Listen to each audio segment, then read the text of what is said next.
I just started it. Take a look. Scroll down a little bit and you'll see a little triangle. Yes, below the obituary. Scroll down. You see a little triangle with her picture? No, keep going lower. Keep going lower. Yeah, it does. Yes, touch that button. There's a little triangle in the middle of the picture. Touch the triangle and or click on the triangle and it'll go live. Is it work? It's working? She always looked love. Is it working? Yeah. Yeah.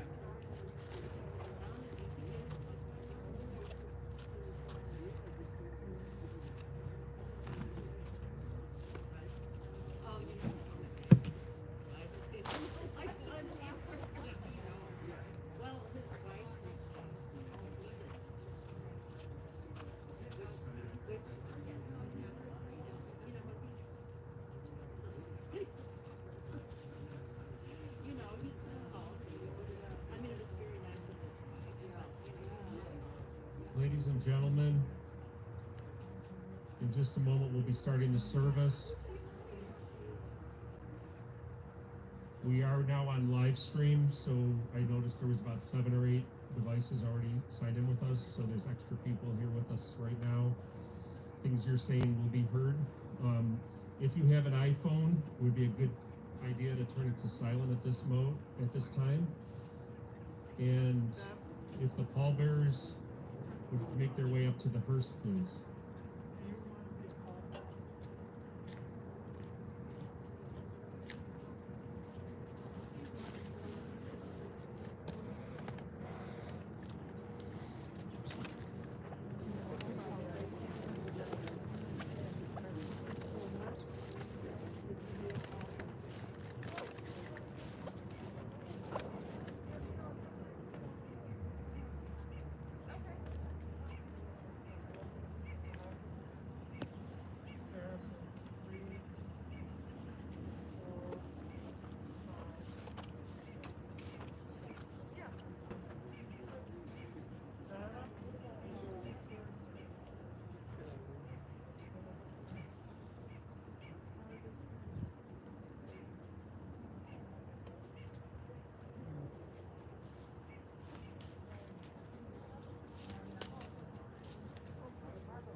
Can you grab Deborah?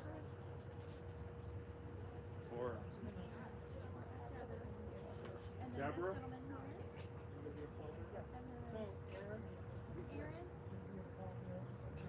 Could you please make your way to the hearse?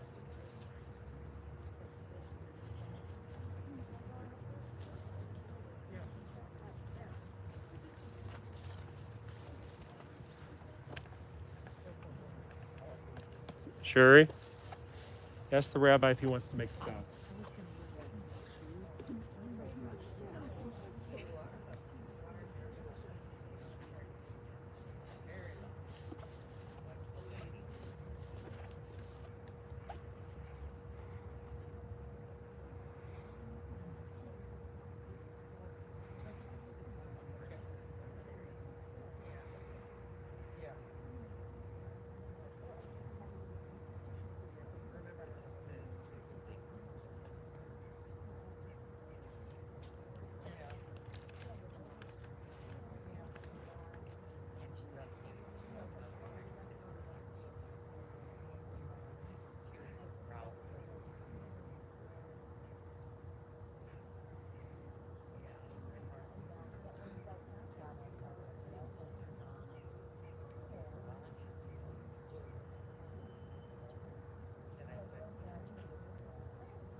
chapter 2. You were in the three houses.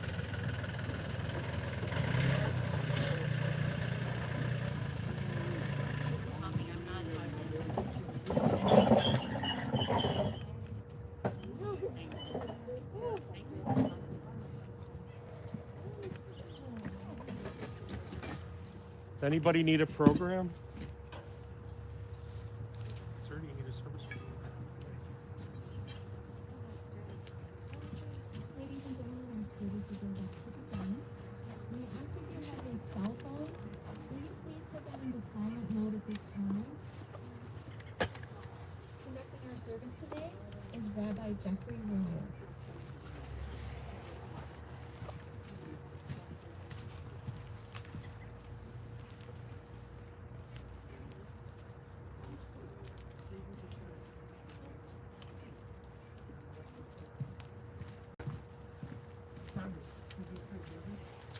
Please feel free to take a seat.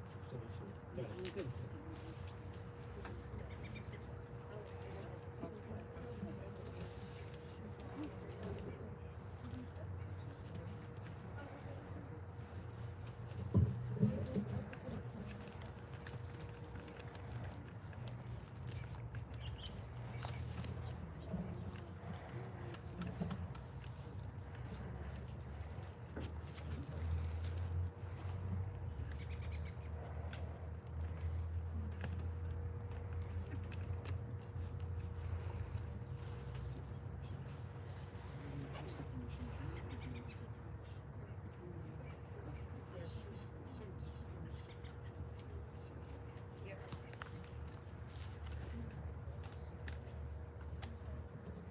There are a few extra seats available.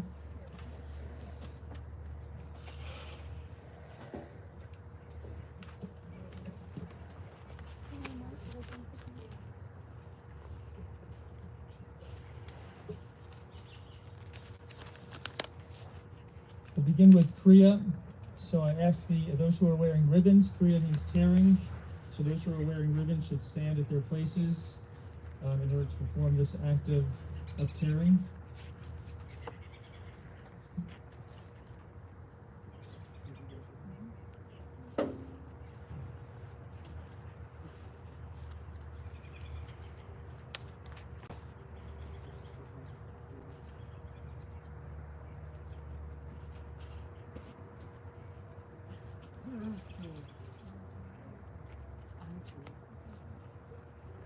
Do you have a ribbon?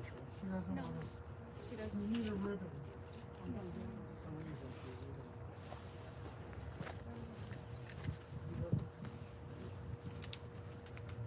Dad, do you have a ribbon? Do you want a ribbon? Okay. Okay. So one for Deborah, one for Julie, of course.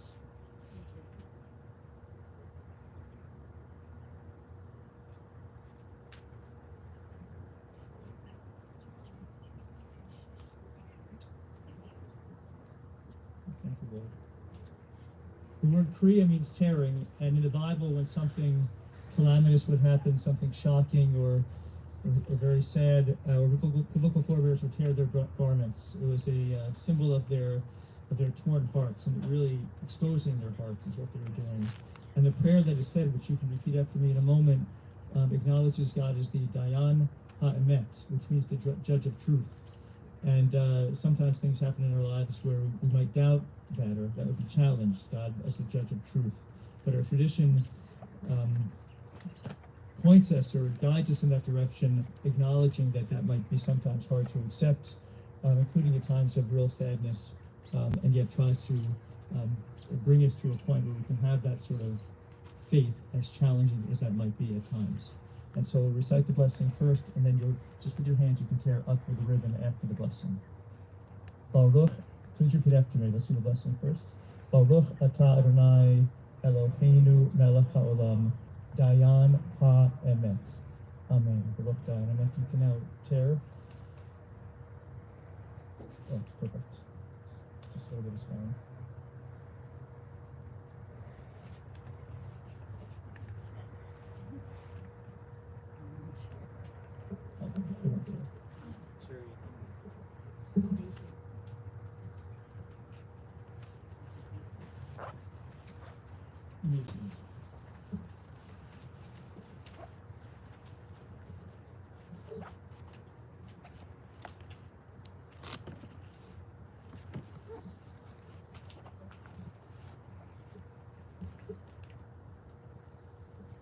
begin with a collection from Psalms. Adonai ma Adam b'teta ehu, ben enosh v'techashvehu, Adam lehebel dama, v'ma kitzel over, v'boki yatzitz v'chalak, la'erev yimolel v'yevesh, teshev enosh adaka v'tomer, shuhu b'nei Adam. This is the psalmist saying, Eternal God, what are we that you have regard for us? What are we that you would even be mindful of us? We are all of us but a passing shadow.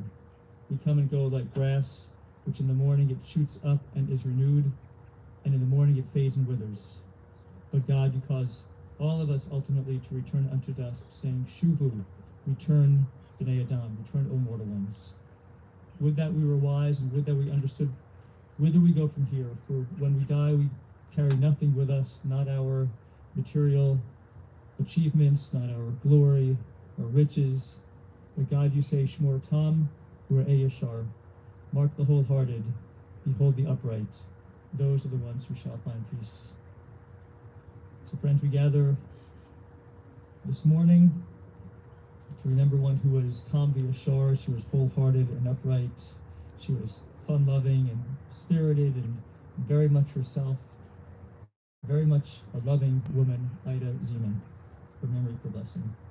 It seems that our scriptures have something to say for every time of our lives, the joyful times and also the sad times, the contemplative times. And you'll find the 23rd Psalm in your handout. I'll read it first in Hebrew, and then we'll read it together in English. Psalm 23. Adonai ro'i lo efsar, Binot deshe yarbitzeni, al meit minuchoti nahaleni nafshi yeshuvev, v'amcheni b'ma'glei tzedek l'ma'an shemo, gam ki elech b'geit salmavet, lo yirara, ki ata imadi, shibtecha mishentecha, hema inachamuni, ta'arot l'panai shulchan neged sorai, kishanta b'shemen roshi, kosi uhaya. Ach tov v'chesed yutafuni kol yemei chaya, v'shafti b'veit Adonai, L'orech Yamim. Together. The Lord is my shepherd, I shall not want. He maketh me to lie down in green pastures. He leadeth me beside the still waters. He restoreth my soul. He guideth me in straight paths for his name's sake. Yea, though I walk through the valley of the shadow of death, I will fear no evil, for thou art with me. Thy rod and thy staff, they comfort me. Thou preparest a table before me in the presence of my enemies. Thou hast anointed my head with oil, my cup runneth over. Surely goodness and mercy shall follow me all the days of my life, and I shall dwell in the house of the Lord forever.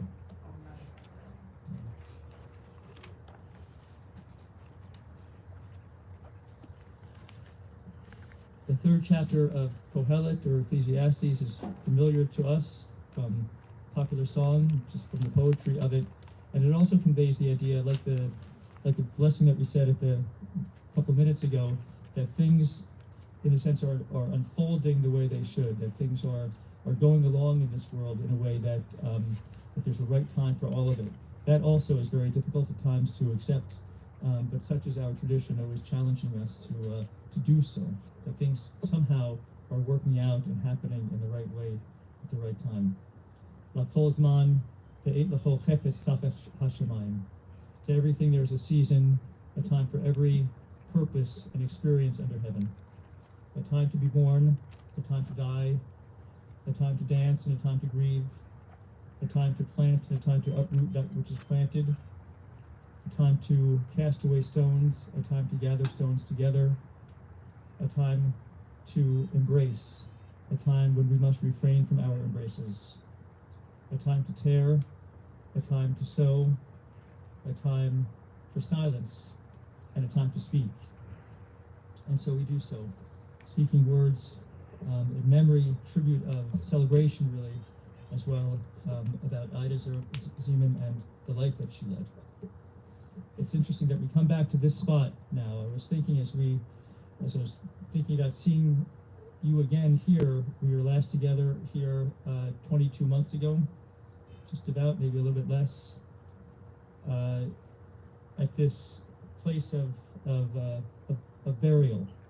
And we're reading in this Torah, in next week's Torah portion, actually, about a place like this. It's called Ma'arat Machpelah, which is the cave of Machpelah, but it was a burial site for our biblical forebears, Abraham and Isaac and Jacob and Sarah, Rebecca and Leah.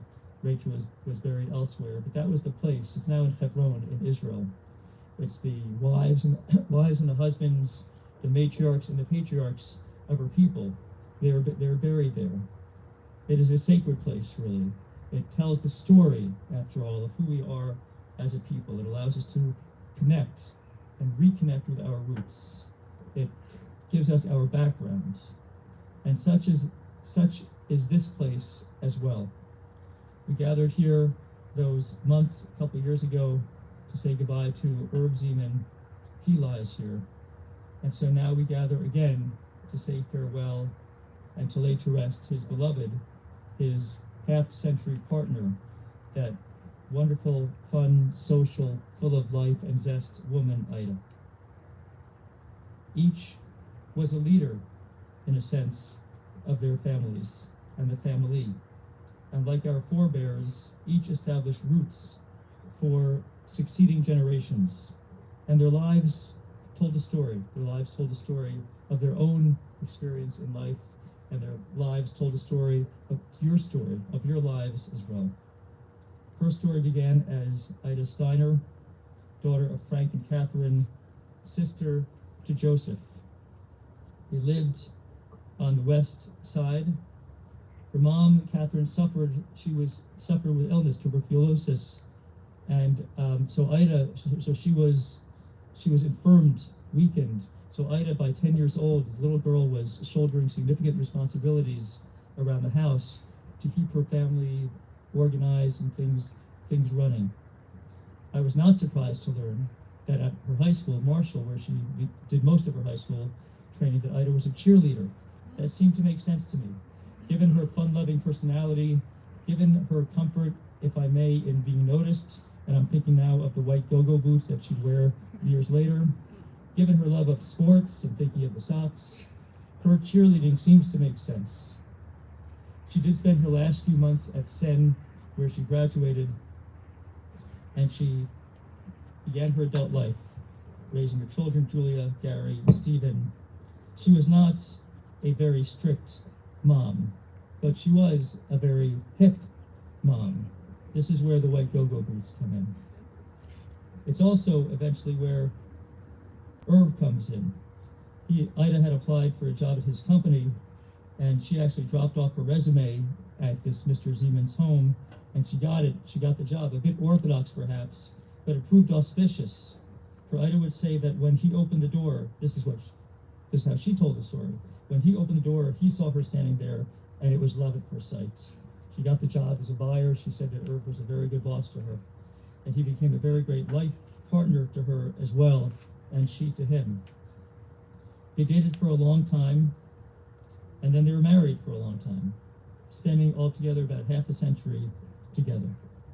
Besides sharing a love of music and that business, they also exemplified as a couple the mitzvah of kavod avot. The avot means ancestors, or kavod av v'aim, honoring father and mother, for they opened their home to each other's respective parents for long periods of time. Irv loved his career in music, and so did Ida, and it certainly offered a great opportunity for them and for others too. Firstly, Ida always had great music in the house. She loved music. There was soul, there was Motown, there was R&B, and more. But there was even more than that. There were also tickets. And this is really the exciting part, because Ida would receive tickets, so she took you guys, three of you, to see, for instance, The Who in the late 60s, or maybe 1970. Very good time to see The Who. They also remember, how could you forget, seeing Hair, which of course was exhilarating and shocking for its time, and even so. Not only was she, when you were kids, younger than most of the other moms, but as I said, she was more hip than most of the other moms, and I understand that you appreciated her for simply being who she was, for expressing herself in her own way. perhaps in ways that other parents were not expressing themselves at that time, but she did things in her way. And she did that when she left the music business too. When she opened her, on Peterson, I believe it was, that backgammon storefront. One might wonder, why a backgammon storefront on Peterson? First, backgammon had become big at the time, and she loved the game, as obviously many did, and she also just loved being around people, and it was a social venue. That's a social business. And there was just excitement, different levels of excitement to the whole enterprise, which surely resonated with her. She loved the job. But there's nothing that she loved more than the family. The family which was at the center of her life, the family about whom she would worry, the family for whom she cooked and baked, and she did both of those things beautifully. Ida lovingly welcomed the expanding family, Teresa, Deborah, into the family, and Ida and Irv embraced their respective families. She had a most positive, loving relationship with Larry and Linda and Barry, and they were loving grandparents as well to Shantala, Martine, Elliot, Lily, Mark, Katrina, April, and Adam and Kristen. And they were adoring grandparents to Claudia and Gemma and Olivia. The grandchildren, I understand, grieve. They feel the emptiness now in their lives. And this is actually a time of emptiness in the Jewish calendar. We call this month Mar Cheshvan, which really means the bitterness of Cheshvan. Cheshvan is the name of the month, and Mar means bitter, because it's an empty month. There are no holidays in it. And so while you sit here, you feel that emptiness as well. Someone who was so full and full of love and full of everything that she was is now gone, and there is an emptiness. And so the grandchildren and all of you feel that lack now in your lives. Even apparently the dog is sensing that something is missing. Ida was over the decades a loving sister to Joseph and beloved sister-in-law to Leslie, and aunt to David, his memory for blessing, and Diane, Lisa, Jorge, Greg, and Wendy. And she maintained long and loving friendships as well with many, including Sheila, Felicia, Barbara. Sheila was very helpful, especially during the final period of her life. And it is important to note the family very much wants it to be known how Ida loved Donna. There was a relationship based on the emes, on truth, that you kept it real for one another. A lot of people, a lot of love in Ida Zeman's life, and it made for truly a rich and fulfilling life. And after all the family togetherness and the busyness and all the phone calls and everything else, it was Ida and Irv who created a very rich life just for themselves as well. They loved their winters in Acapulco in Mexico, time they spent with other snowbirds from the States and from Canada. They were just truly devoted to each other, the two of them.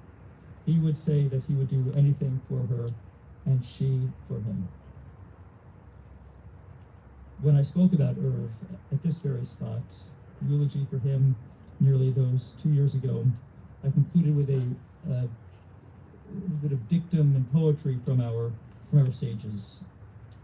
Sometimes they say things that seem so simple, but they're really profound. Let there be mourning at the time of mourning. Let there be rejoicing at the time of rejoicing. And those things can actually happen at the same time as well, but not necessarily different times. You mourn, yes, for you have lost truly a dear one. But you also rejoice, as you should. Rejoice over her life. Rejoice and be inspired by her zest of life and by her sense of fun. Rejoice with admiration for her fashion sense and for being the hippest mom. Rejoice and follow the example of her willingness to seize moments, to grab hold of opportunities in business and in love. And may you rejoice, and when you are feeling down, just missing her, or just feeling down, may you recall her and be comforted by the knowledge that she shared an ahava rabbah, a great and abundant love with all of you. Zichronah livracha. May her memory give the blessing. Amen. I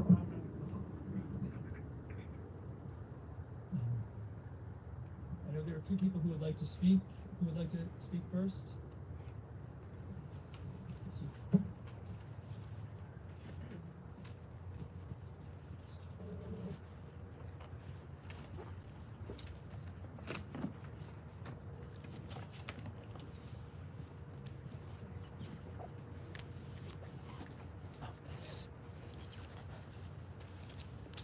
Do you want me to have one?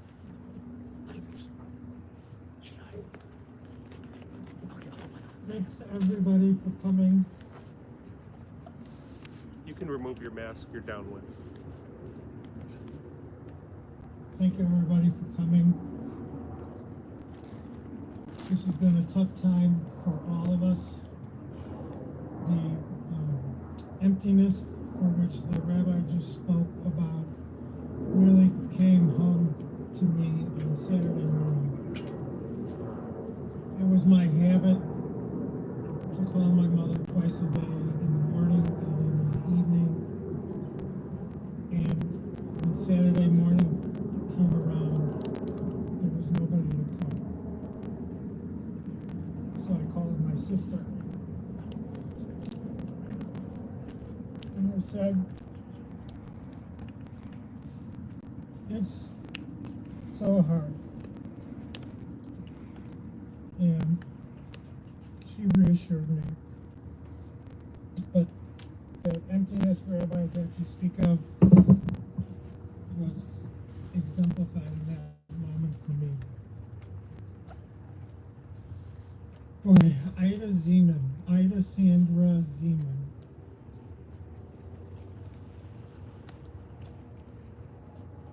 I was fortunate to have Ida as my mother. And many of the things the rabbi recounted about her really were impactful in my life, particularly the whole part about her being in the music business. So she was in the music distribution business and would get all the latest albums sent to her because she was a buyer.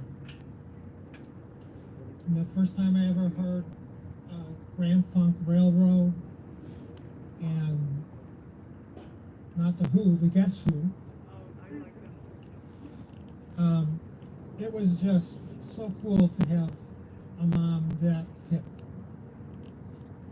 Particularly when I compared to my friend's parents. And her wonderful sense of style and fashion. In fact, both my parents, I would say, had a very demonstrable style, my father and my mother. And I think that's where I got my slave to fashion sickness.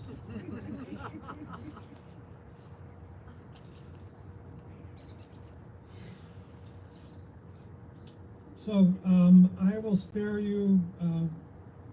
Many of you know that I can be very verbose and go on. But I'm going to spare you that. I just have a couple of poems that I want to read, and then I'll turn it over to my brother.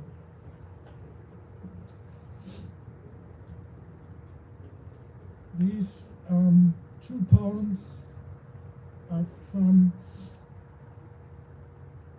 one of, or maybe my favorite poet. He was a 13th century Sufi mystic. His name was Rumi.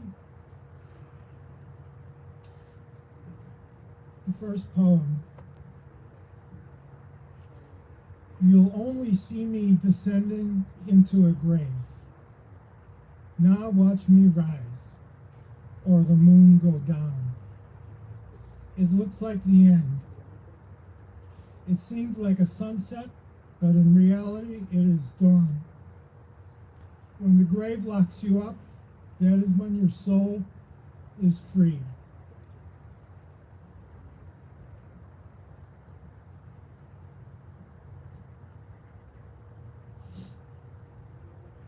The second poem.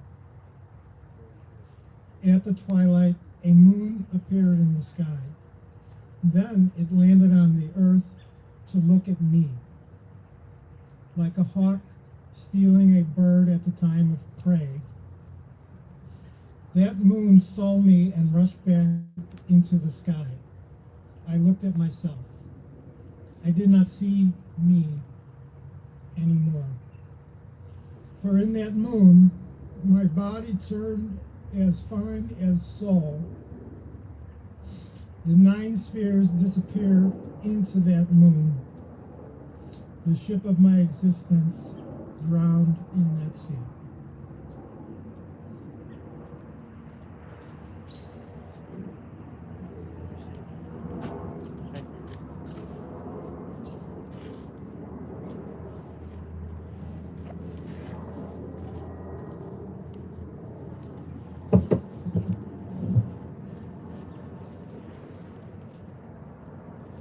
Good morning. Today I'm going to be speaking on behalf of my wife Teresa, who joins us from afar, my daughter Lily, who's here, my son Elliot, and I'm going to share some memories that I have of my mother. So my mother was in the sisterhood at our temple, and she was on the bowling team there. And I'm not sure why, but this memory came up probably in the last few weeks. But I remember we would go with her to the bowling alley, and we'd be deposited in the kids' room. But we certainly didn't stay in the kids' room. We started just running around the bowling alley, and I just remember having all kinds of fun running around there. Little did I know that later in life I would develop a fondness for bowling. Later at work, joining a league. I learned that from my mother. I also remember going to my mother's friend's house for dinner or some weekend days and playing with these good friends of ours. These parenting skills that I have learned and later repeated with Elliot and Lily, with our close friends, giving them, I hope, the same experiences and memories that they will cherish forever.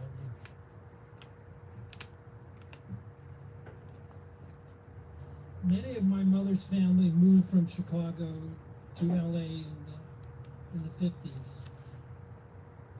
My mother's father and mother moved a few years later.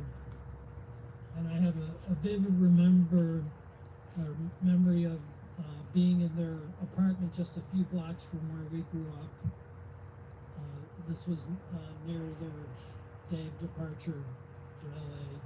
And I remember sitting around their breakfast table, and my grandfather, Frankie, was having his usual grape nuts cereal for breakfast. And Frankie and Grandma Kitty, as we called her, were big influences on me. And so I joined my Grandpa Frankie in a bowl of grape nuts around that table. But who knew that I would be joining the family exodus to LA after graduating college in 1980, and thus setting up the meeting with Teresa. Amen.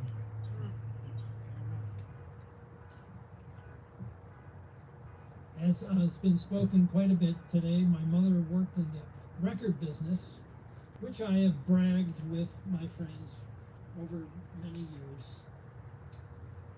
But I remember going with her on Saturdays to her work, and I was given the task of separating 8-track defective tapes from good ones. And then after a day's work, I was told I could go pick out 10 albums from the stock room, and that was my day's wages. How awesome was that? How hip was that, mother? The Jewish community was important to my mother, and in 1987, I remember talking to my mother on the phone, telling her that Teresa and I were going to be relocating to Portland, Oregon. She was concerned.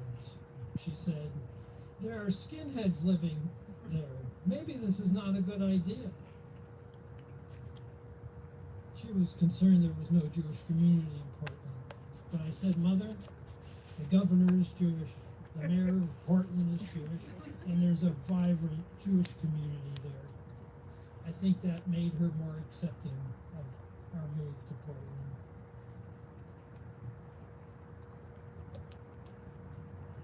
My mother and Irv loved to winter in Acapulco, and as kids we spent many vacations in Acapulco as well. And when time permitted, I would join my mother in Acapulco, my mother and Irv in Acapulco. I still love Acapulco and cannot wait to get back there. I still have a father, albeit at a great distance. I think maybe it's time to tighten this relationship. I'm also blessed with great in-laws, but I will miss my mother terribly. I feel blessed that I was at her bedside Friday when she passed away. I know she felt my presence at some level. I love you, Mother, and I'll miss you, Mother. I want to thank everyone for joining the celebration of my mother and her memory. Hold on to those memories of and with her. And I'd like to say special thanks to Donna, Sherry, and Lloyd at Mitzvah, and the staff at the hospital.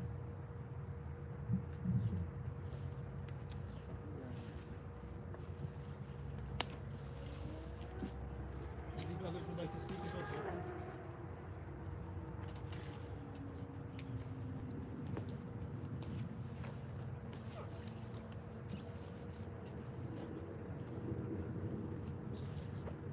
They say when you marry the entire family. And I'm so glad I was married to Lady Zeman.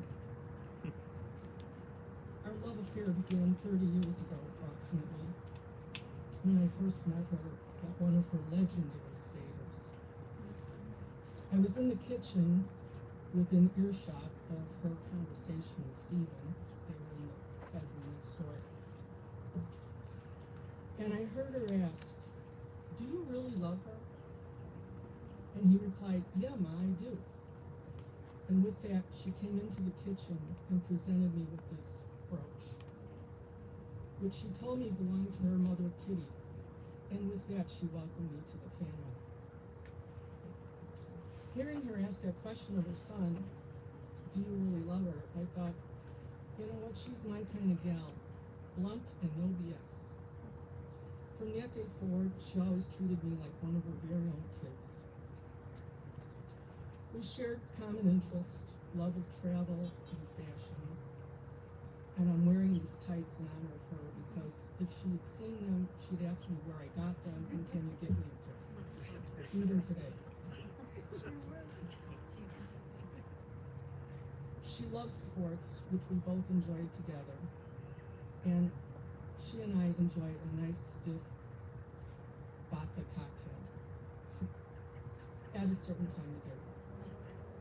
She liked to savor her drink, and if you ever dined out with her, you would know that she liked to finish it completely while enjoying your company and good conversation before she would partake in eating. And I always called it the item moment. I think a lot of women can relate to cooking and slaving all day over a stove for preparing food, and how when it's time to actually sit down and eat, you really don't even want to eat. So there would be times where I would make myself a stiff vodka cocktail and sit down with it at the dinner table, and Steve would say, "Aren't you going to eat?" And I'd say, "No, I'm going to have an item limit right now." Ida, more than like sports, she consumed them. She knew the rosters and stats, and not just for her home team. And during the Bulls' glory days, we watched countless games at the Zeman house, yelling and screaming at the top of our lungs. And when they weren't playing up to her standards, she would scream, "Jinx boogers, jinx boogers." And wouldn't you know it, things would go their way. Rodman would start making free throws. And it was just always a joy to be there on those days. One time, we were all out to dinner at the stadium, and we were in such a hurry to get home to see one of the playoff games that we all piled in the car and ran back to the house on Kennett. And all of a sudden, the phone rang. We had left Martine in the bathroom at the restaurant, and he was a very young boy at the time. And this was before cell phones. So he remembered the 1-800 collect commercial and went to the payphone to call us and say, "Hey, did you forget something?" That's what a fan she was. And it wasn't just the Bulls. The White Sox were her absolute favorites. And this year, the team provided a lot of joy for her. She loved her ball games. But she loved the action. She was great at playing cards, and she slayed at poker. I remember being in Acapulco once, and her and I, would hang out while Irv would take his nap time. And that was Ida's time to shine at the poker table. She would slay at poker in those days with the guys while Irv was taking his naps. And I can recall being in the condo elevator with her on more than one occasion when some guy would acknowledge his gambling debts to her, which I had no idea she was playing for some hardcore money. She just loved the action. She loved backgammon, and she loved canasta with the girls. She was someone who just couldn't sit still, always needing something to do. She could knit and crochet while watching TV and carry on a phone conversation and read a book at the same time. She had a depth of compassion for her friends and family.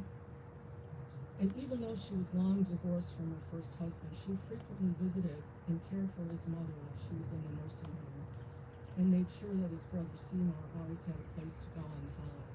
That's the type of gal she was. And when my mom passed a few years ago, she let it be known to my sister that she had another mother, and she meant it. As recently as 2 weeks ago, she wanted to accompany us while we had to euthanize our beloved kid. That's the heart she had. She loved our dog Emma and spoiled her rotten. We would always let Emma go there, and they would dog sit for her. And Emma loved it because she got the Gedempta chicken from the pot of soup, as well as all the table scraps Bubby could feed her. She loved it so much that whenever she was in the car with me and we were going anywhere near Pratt and Kenneth on an errand, she would start going cuckoo in the car because she thought she was going to her buddies. As a matter of fact, even saying the word Bubby would drive the dog nuts.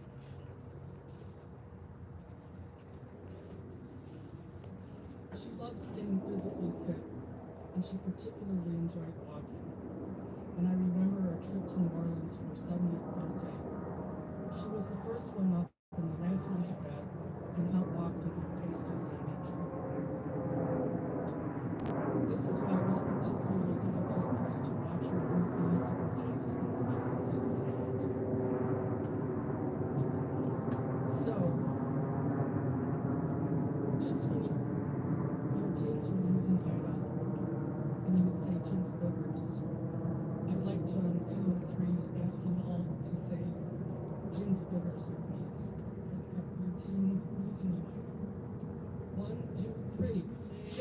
Boogers! May you rest in peace with your beloved Irving, and to your team on Earth, please go home and have an idle moment. Raise a glass at 5 o'clock and toast your great woman.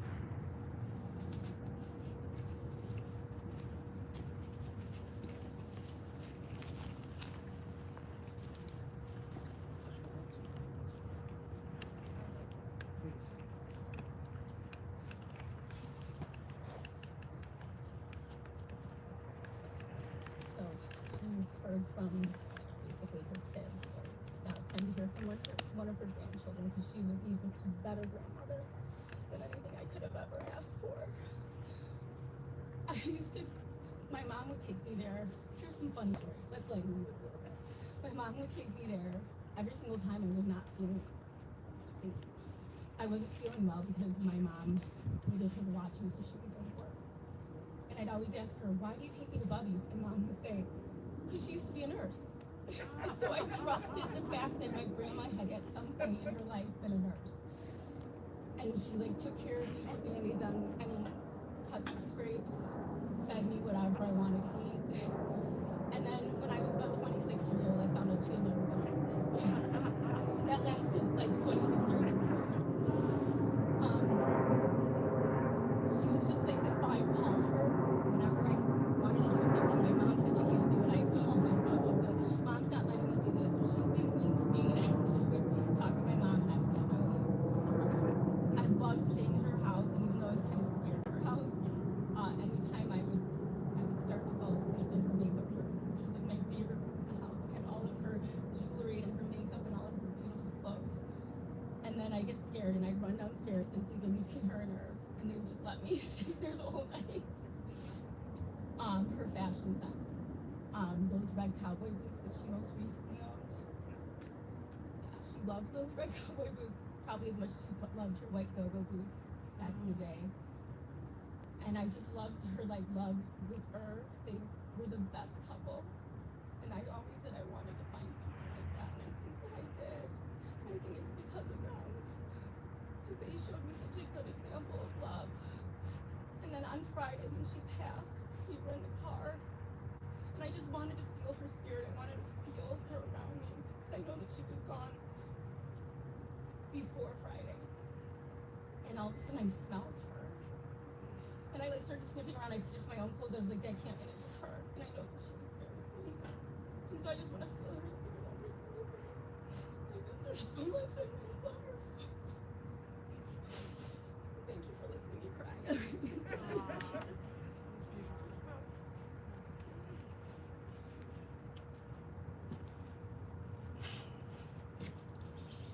else like to speak? I would like to say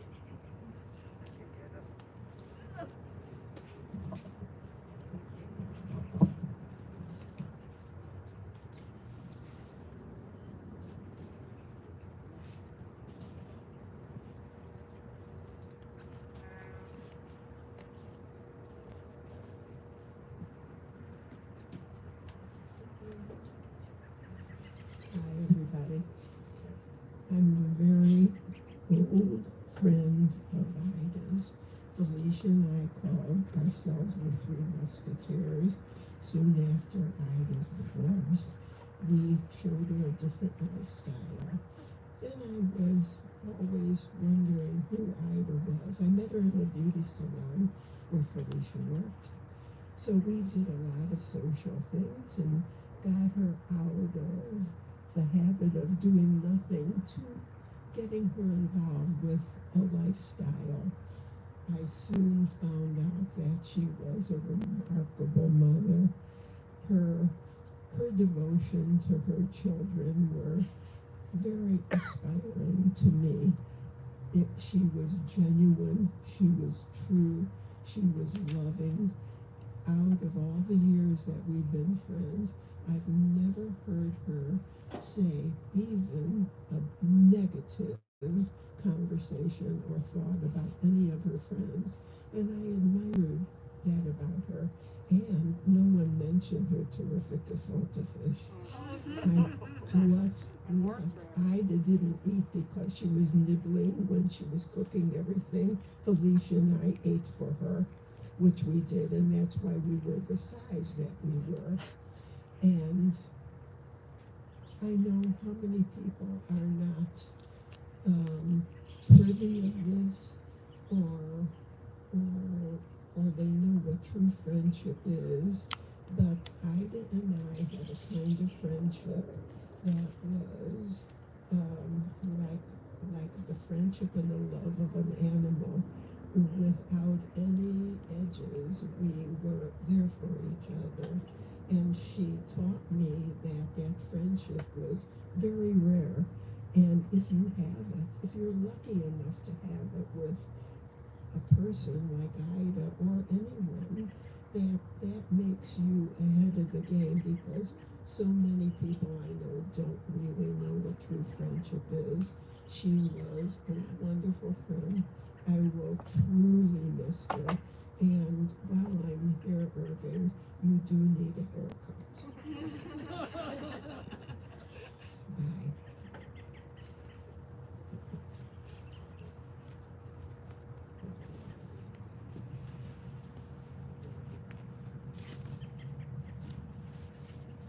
Others.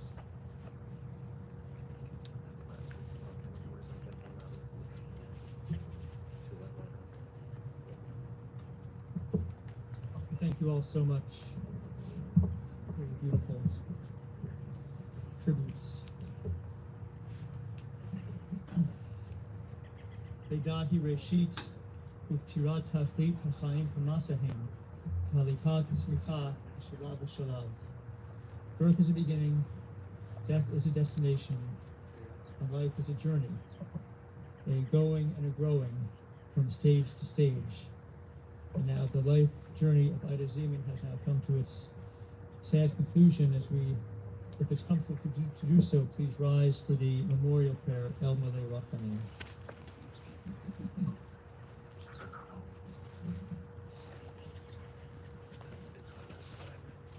El Malei Rachamim, Shochenim Bamromim, Hamitzei Minuchan Yochana, Kafa Katei Hashkina, Im Kiroshim Utehorim, Kezoha Harakim Asirim, Et Nishmat Hayikara Shalanu, Shahalcha Le'olama.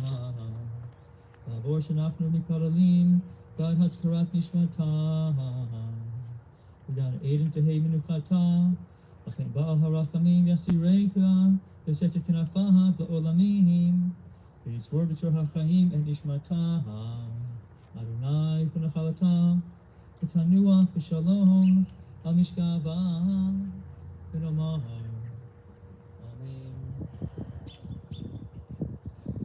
God, full of compassion, who dwells on high, grant proper repose in the sheltering wings of your presence, and the lofty levels of the holy and the pure shine, like the brightness of the heavens. To the soul of Ida Zeman, who has gone to her world, and for whose memory we pray. May her repose be in Gan Eden in paradise. May the eternal God and Master of compassion bring her under the cover of God's wings and bind her soul to the bond of life eternal. May the Lord be her heritage. May she rest in peace. And we say, Amen. You may be seated.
customary to put earth in the land of Israel in the grave of a Jewish person. It ultimately represents the enduring Jewish hope and belief in a better future for all of humanity.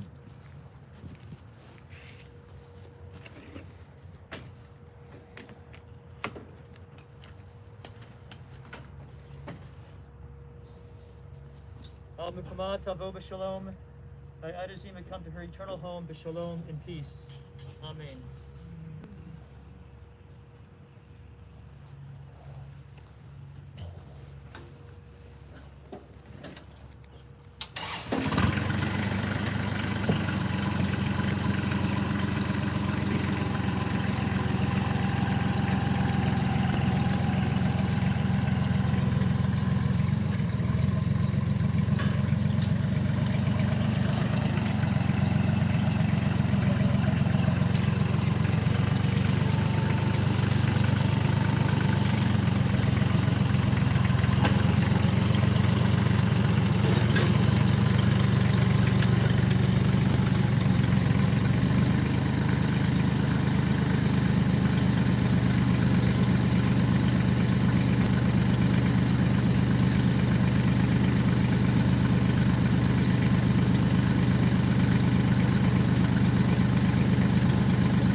In a moment, we will recite Mourner's Kaddish.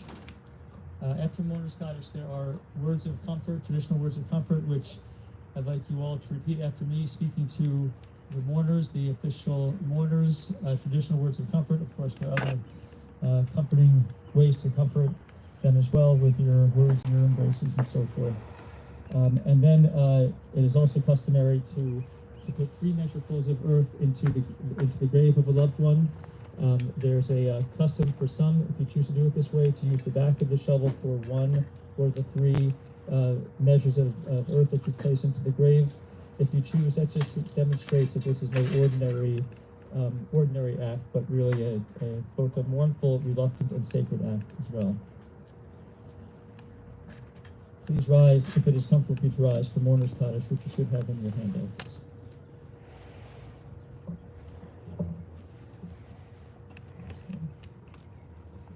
Yikdal v'yikdash shemei rabab, ve'alma divrach hirate ve'amlich malchute, v'chayichon uvyomechon u'chaye dechol beit Yisrael, va'agala uvizman kariv v'imru, amen. Yehei shmei rabba mevarach, la'alam u'lamei amaya. Yitbarach v'yishtabach v'yitpa'ar v'yitromam v'yitnaseh. V'yit adar, v'yit daleb, v'yit halal, shmei d'kudasha, richu. Ela Minko Birchata Vishirata, Tushbechata Benechamata, Da'amran Da'ama Imaru, Amen. Yehi Shlam Rabba Min Shemaya, Yechaim Aleinu Be'al Kol Yisrael, Imru, Amen. Oseh Shalom Bimramav, Hu Ya'aseh Shalom, Aleinu Be'al Kol Yisrael, Imru, Amen. Now please repeat these words after me, speaking to the mourners. May God console you May God console you, with all who mourn all who mourn in Zion and Jerusalem. in Zion and Jerusalem. Now go forth in peace unto life. Amen.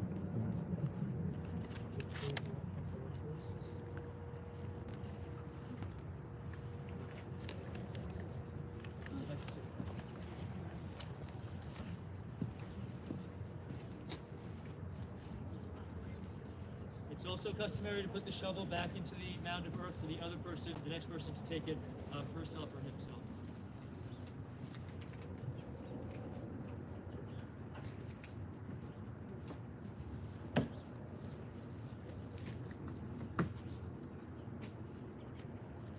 We do have gloves and or Purell after you handle the, if you wish to.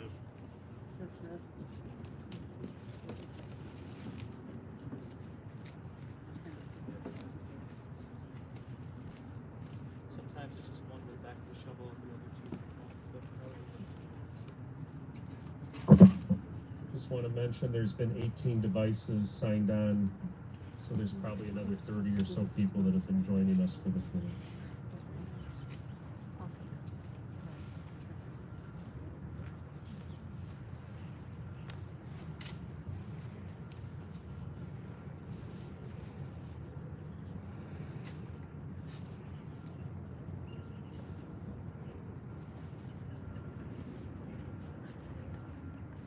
It's over.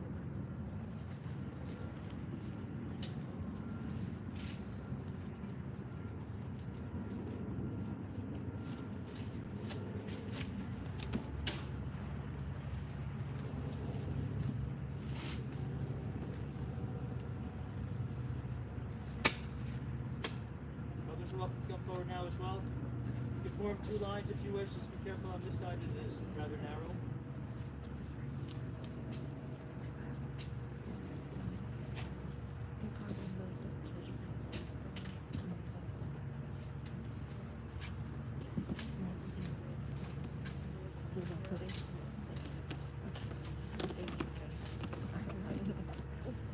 They have their own system.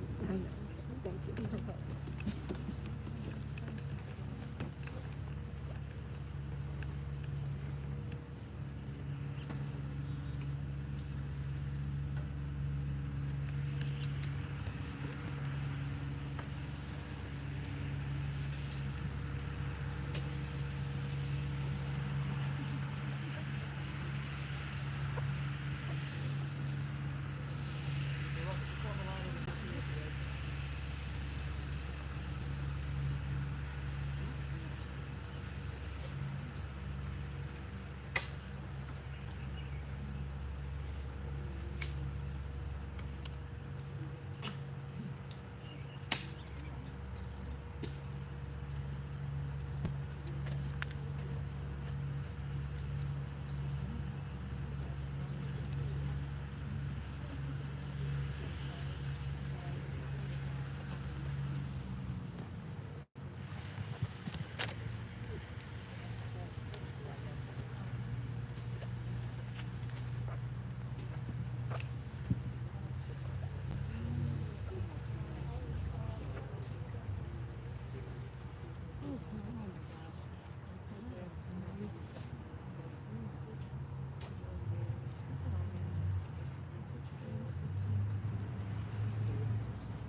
There is a register book here. If anyone hasn't signed, it's right behind the tent.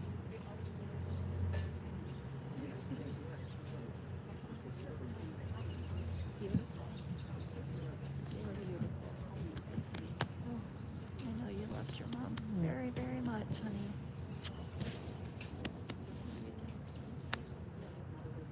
I feel like I learned so much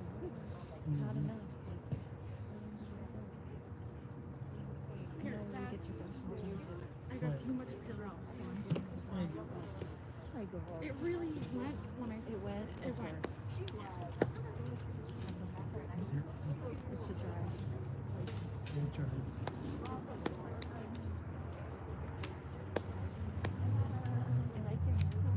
You're up. Oh, you win? She went. Did you go? You went on the other side. Yeah. I remember. Oh, it's done. This is a hand-me-down from my mother. Is it? And then this is my other grandmother, and this is her, Bubby's earrings. So I brought everybody with me. No, Aaron went back for seconds. Just let it burn out. So I met him in college, Southern Illinois.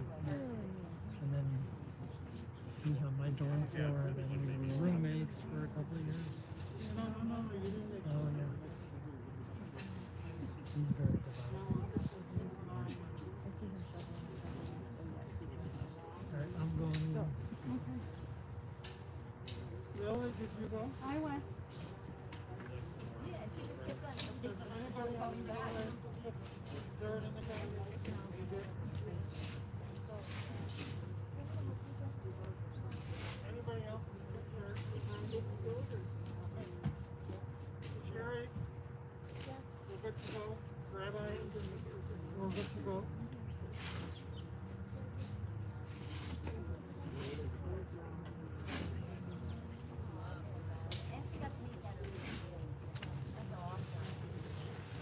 Just a moment.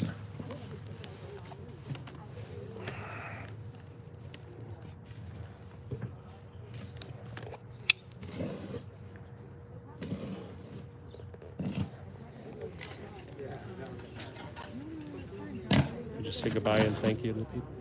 I want to thank everybody who took the time to participate.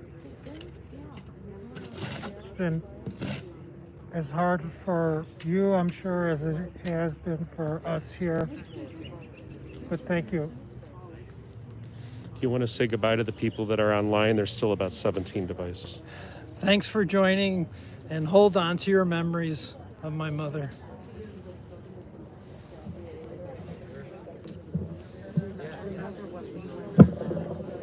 Do you want to say goodbye to the people that are online? Your brother's Yeah. printed. Bye, everybody. Thank you for coming. Thank you for joining us.